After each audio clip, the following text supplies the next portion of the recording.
Very important, very interesting adjustment. Provision for doubtful debts. Interrelated adjustments हैं. Bad debts, provision for doubtful debts, provision for discount on debtors. तीन अलग अलग adjustments हैं but interrelated. अभी तक हमने क्या करा है? Bad debts. Bad debts cost की बात हो रही है जो आपको एज एन एडजस्टमेंट दे रखी हो, वो हम कर चुके हैं. Provision for bad and doubtful debts, provision for bad debts, provision for doubtful debts, provision for bad and doubtful debts, एक ही बात है. बैड डेट्स और प्रोविजन फॉर बैड डेट्स में फर्क क्या होता है? बैड डेट्स पक्का है कि ये पैसे नहीं मिलने वाले, तो वो तो आप राइट ऑफ कर दो, एक्सपेंस मानो, डेटर्स में से माइनस कर दो. Provision for doubtful dates, provision for doubtful dates, आप प्रोविजन क्रिएट कर रहे हैं, हो सकता है ये पैसे ना मिले. बैड डेट्स तो एक्चुअल लॉस है. Provision for doubtful dates expected है. कॉन्सेप्ट ऑफ प्रूडेंस की वजह से ये प्रोविजन क्रिएट किया जाता है. किसकी वजह से? कॉन्सेप्ट ऑफ प्रूडेंस और कंजर्वेटिज्म प्रिंसिपल. हम प्रोविजन क्रिएट कर रहे हैं कि हो सकता है ये पैसे ना मिले, तो पहले से आप प्रोविजन क्रिएट करके चल रहे हो. कल को अगर ये नहीं मिले तो कोई टेंशन की बात नहीं है, आपने पहले से प्रोविजन क्रिएट करा हुआ था, आपका बिजनेस जीरो अफेक्ट होगा. अगर उतना ही लॉस हुआ तो, उससे कम हुआ तो खुशी की बात है. आपने तो उससे ज्यादा का प्रोविजन क्रिएट किया हुआ था, जो एक्सेस प्रोविजन है उसको रिवर्स कर दिया जाएगा. But provision for doubtful debts is an estimated loss, it is not an actual loss. Adjustment entry क्या होती है? एडजस्टमेंट एंट्री होती है प्रोविजन फॉर डाउटफुल डेट्स की profit and loss account debited to provision for bad debts, provision for doubtful debts. जिस नाम से उन्होंने अकाउंट क्रिएट किया वही हम कर देंगे. तो वो प्रोविजन फॉर बैड डेट्स बोल रहे हैं, तो आप provision for bad debts, create a provision for bad debts, तो provision for bad debts, create a provision for doubtful debts, तो प्रोविजन फॉर डाउटफुल डेट्स. उससे फर्क नहीं पड़ रहा. एक्सपेंस हुआ, ठीक है ना? पीएनएल अकाउंट क्यों डेबिट हुआ? आप उतना अपना एक्सपेंस मान रहे हैं. प्रोविजन, प्रोविजन, प्रोविजन का नेचर क्या होता है? लायबिलिटी. प्रोविजन का नेचर क्या होता है? उतनी एक आपकी लायबिलिटी क्रिएट होगी, आपने एक अमाउंट सेट असाइड करा है जो आप कहीं और यूज नहीं कर सकते, सिर्फ और सिर्फ बैड डेट्स को राइट ऑफ करने में यूज कर पाओगे जब जरूरत पड़ेगी. जर्नल एंट्री है presentation in the financial statements. Presentation in the financial statements, एक बारी क्या होगा?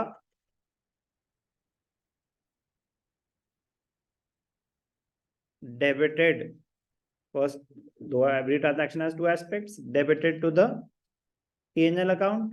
तो ये हो गया इसका डेबिट एस्पेक्ट. पीएनएल अकाउंट में डेबिट साइड पे आ जाएगा. It can be shown as an addition to the bad debts,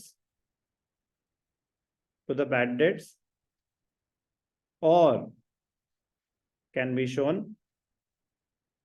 separately.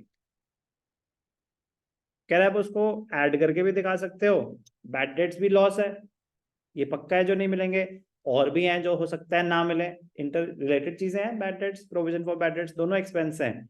तो कह रहे एक ऑप्शन है कि आप उसमें बैड डेट्स थे 5,000, प्रोविजन क्रिएट करा 2,000, ऐड कर दिया, तो total loss relating to bad debt 7,000 हो गया. या फिर अलग से दिखा दो, बैड डेट्स 5,000, उसके नीचे अलग से डेबिट साइड पे to provision for bad debts 2,000, expense 7,000. दोनों ऑप्शन अलाउड है.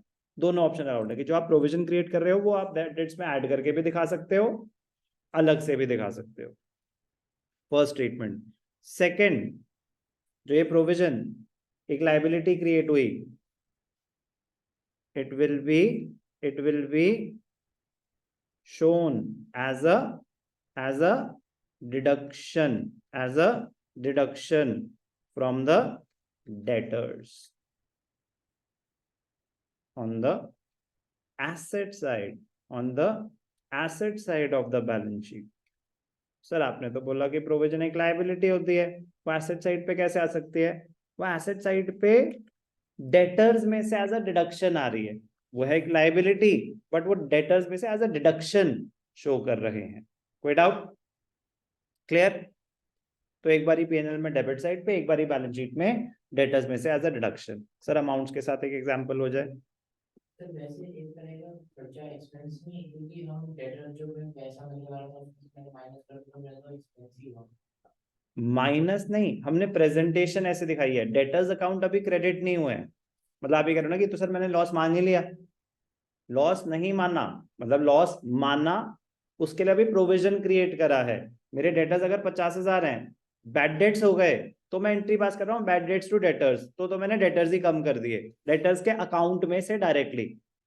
जब मैं प्रोविजन क्रिएट कर रहा हूँ कि 50,000 है डेटर्स, 5,000 है प्रोविजन, तो प्रोविजन एक सेपरेट अकाउंट में पड़ा हुआ है, डेटर्स पूरे 50,000 हैं। बैलेंस शीट में प्रेजेंटेशन में डेटर्स 50,000 ही रहेंगे, प्रोविजन 5,000 ही रहेगा, वो नेट अमाउंट आ रहा है, डेटर्स अकाउंट में से माइनस नहीं हो रहे। डेटर्स का बैलेंस अगर पूछा जाएगा तो 50,000 ही है। जब बैड डेट्स हो जाते हैं तो डेटर्स का अकाउंट भी डिडक्ट हो जाता है, क्रेडिट हो जाता है। इस एंट्री में डेटर्स अफेक्ट ही नहीं हुए, वो तो हम प्रेजेंटेशन में दो अलग अकाउंट्स को सेट ऑफ करके दिखा रहे हैं। डेटर्स का बैलेंस चेंज नहीं हो जाएगा, डेटर्स तो पूरे ही रहेंगे जितने बिफोर प्रोविजन है। जो बैड डेट्स है वो तो एडजस्ट करेगा ही डेटर्स को, प्रोविजन नहीं करता, डेटर्स के अकाउंट को अफेक्ट नहीं करता। क्लियर? क्लियर? Good question. ये रहा आपके क्वेश्चन का answer. Provision for doubtful debts is deducted from the amount of book debts. Book debts क्या होते हैं? डेटर्स का दूसरा नाम, that is sundry debtors. It is deducted in the balance sheet, but the two accounts are maintained separately.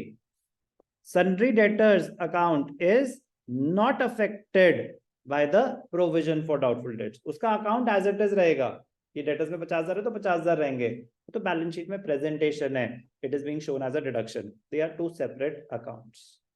Clear?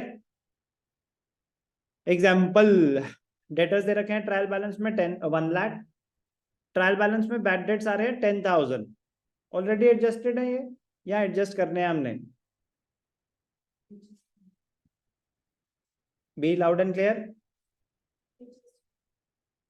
हो सकता है adjusted है,